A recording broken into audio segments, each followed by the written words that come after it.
I like some of the other guests we have on. I'd say they're about 90% accurate, like Mr. Dent. But we've been the last year or so saying who would be right about this? Who would be right and say that oil prices would start going back up? Who would be right to say gold prices in the aggregate this year would start going back up? Who would be correct about all that? And I would say overall, I'm not poo-pooing anybody, I would say that Peter Schiff has been more accurate than anybody else we've interviewed. And we only have folks on that are about 90% accurate or more.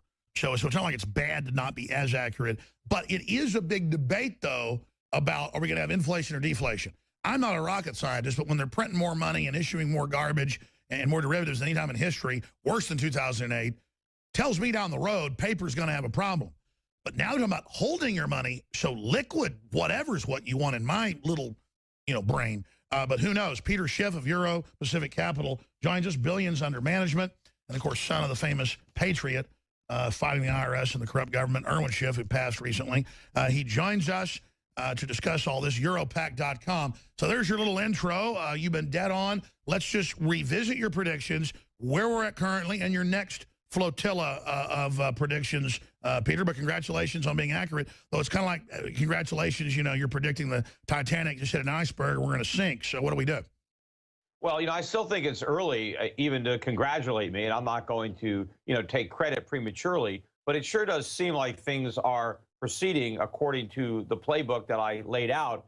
Even though people still believe that the Fed is going to be raising interest rates at some point and that we have a legitimate recovery, the dollar is still falling.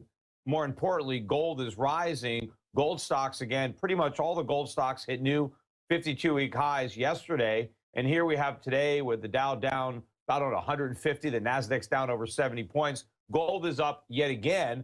It was up a little higher earlier this morning, but the trend is still there. And, you talk about all these people who believe that there's no consequences from the last 8 years or 7 years of 0% interest rates and 3 rounds of quantitative easing. How can anybody believe that there is not a bill that's coming due for all that? Because if you look at what Alan Greenspan did, we had interest rates at 1% for not even 2 years, and then we gradually raised them back up above 5% over a couple of years. No quantitative easing programs at all. So what Alan Greenspan did was very mild compared to what Bernanke and Yellen have done. Yet the consequences, the payback for that monetary policy was the worst financial crisis since the Great Depression. Sure, and even with Cook numbers, they're saying 1.8% economy. I mean, what's the real economy? Negative 2%?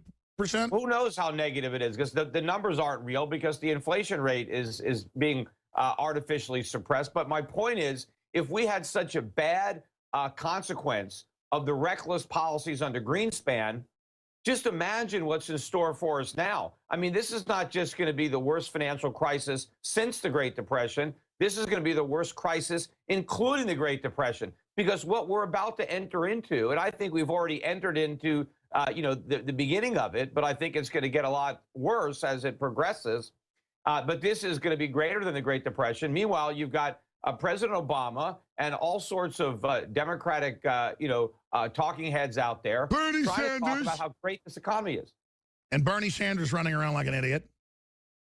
Oh, yeah, look, we had this awful jobs report last Friday. Not only was it way below estimates, they revised down the prior month. We had another mass exodus of workers out of the labor force to get the labor force participation rate back down to the lowest it's been since the early 1970s, before women entered the workforce. So if you look at the labor force participation rate for men, it's the lowest it's been in the history of the republic.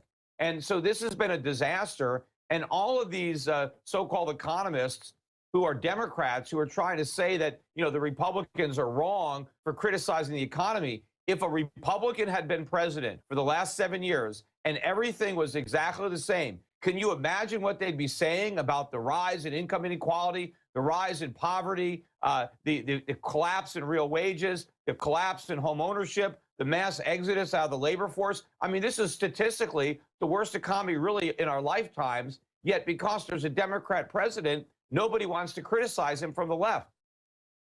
Well, the show isn't about who's right and who's wrong. It's about knowing the future and getting prepared, obviously, and we'll talk some about that. But, I mean, you did say you thought oil would start going back up.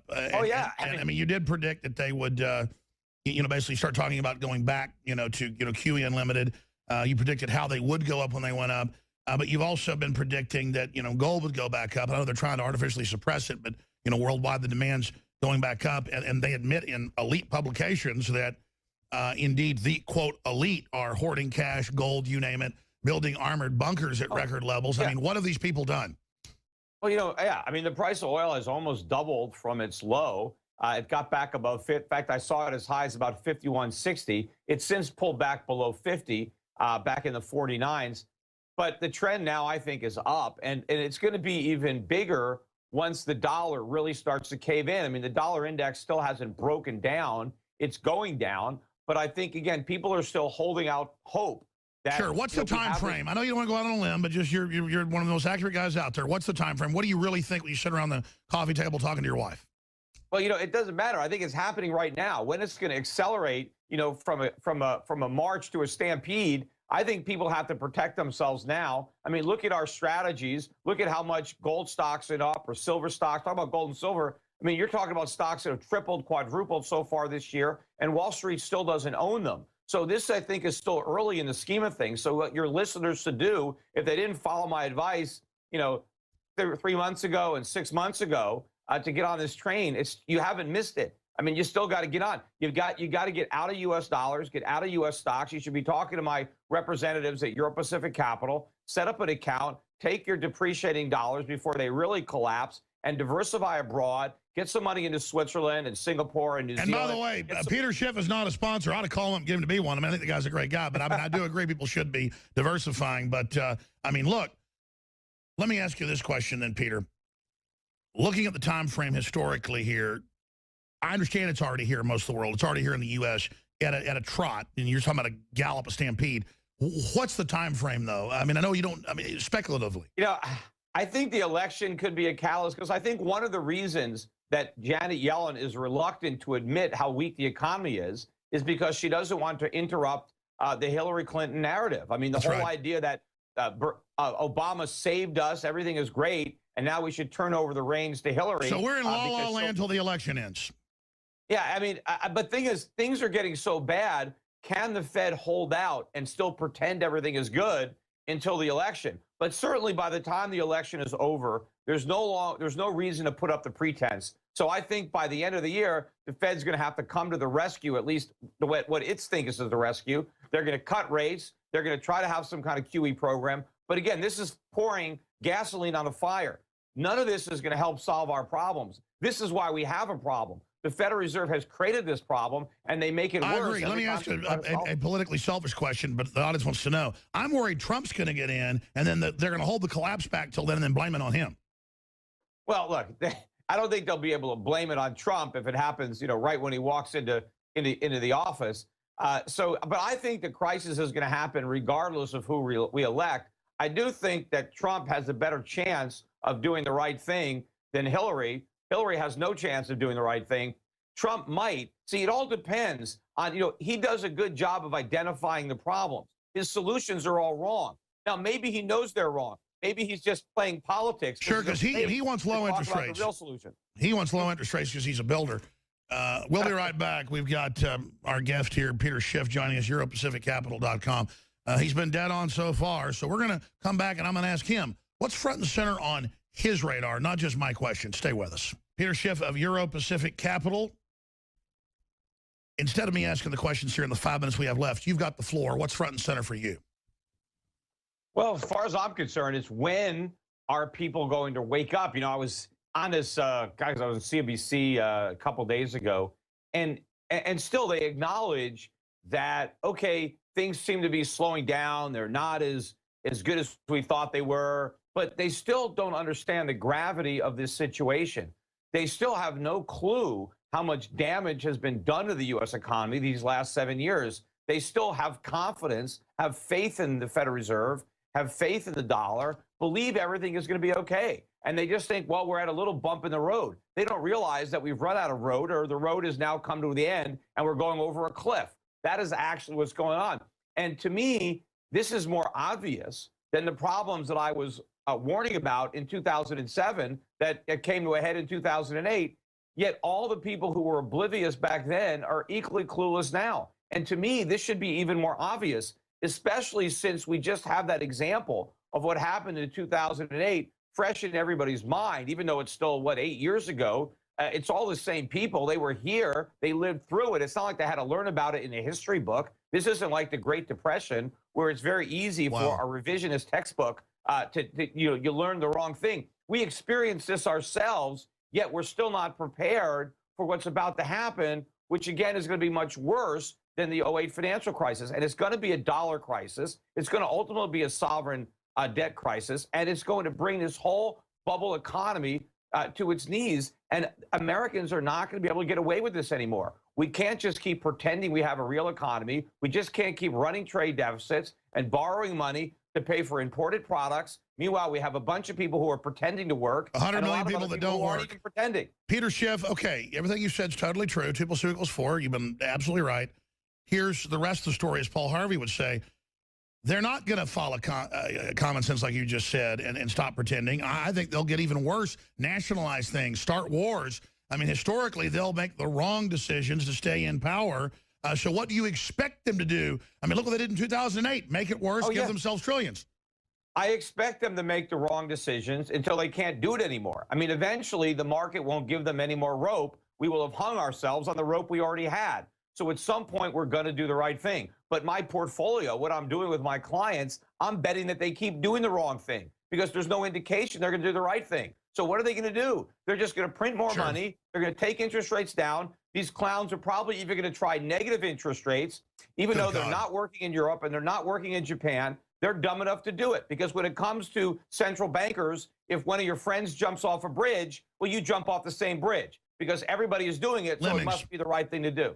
Lemmings, wow. And look, what you're doing with your bet is risky, but it's not. I mean, it's risky in that short term, it looks scary, but we know historically there's no way they can extend this forever, no matter how much voodoo they've got. I don't even think it looks scary in the short run because it's already unfolding. Yeah, right. The dollar is already going down. Gold is already going up. No, you're right. The Fed has said they're out of bullets. The Fed has admitted it isn't working. Yeah, well, I mean, but the thing is, their bullets never worked. But they're not out. They have a machine gun. They can print as much money as they want. If they actually think money printing works, there's no limit to how much they can print. But they admit it's not working, so how do they have the cake and eat it too? You've seen the statements. They go, no, this isn't working. We're out of bullets. So what does that mean? No. They've never admitted that. They still believe their policies were a success. That's how clueless they are. They still believe that their policies... I've seen a few statements where they've admitted it's not working. I mean, I've seen some statements, but no, I mean, you're right. Then they kind of, like, out of one side, they go, this isn't working, but then out of the bullhorn, they say it is. No, they don't accept responsibility for their role in inflating the housing bubble. They don't accept their blame for the financial crisis. They still believe that all their policies were correct. And so the next time the economy turns down, they're going to do it all over again. See, they're still pretending we have a recovery. All right, Peter, you've been dead on.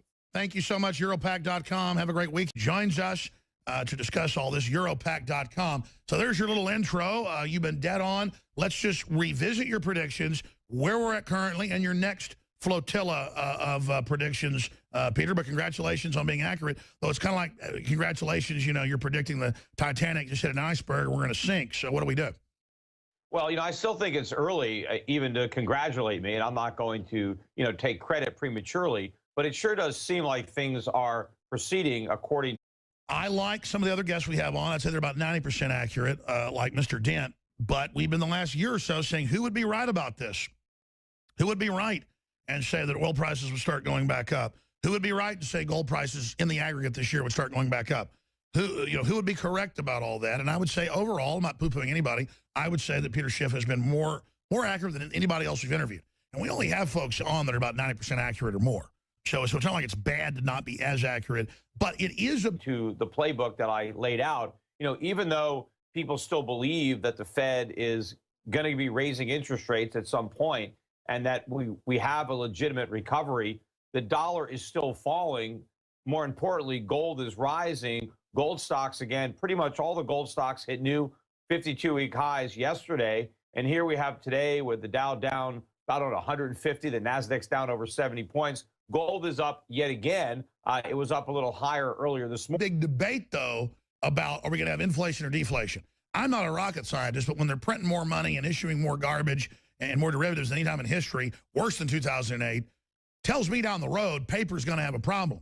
But now you're talking about holding your money, so liquid whatever is what you want in my little, brain. But who knows? Peter Schiff of Euro Pacific Capital joins us, billions under management, and of course, son of the famous patriot fighting the IRS and the corrupt government, Irwin Schiff, who passed recently. Morning, but the trend is still there. And, you talk about all these people who believe that there's no consequences from the last 8 years or 7 years of 0% interest rates and 3 rounds of quantitative easing. How can anybody believe that there is not a bill that's coming due for all that? Because if you look at what Alan Greenspan did, we had interest rates at 1% for not even 2 years, and then we gradually raised them back up above 5%.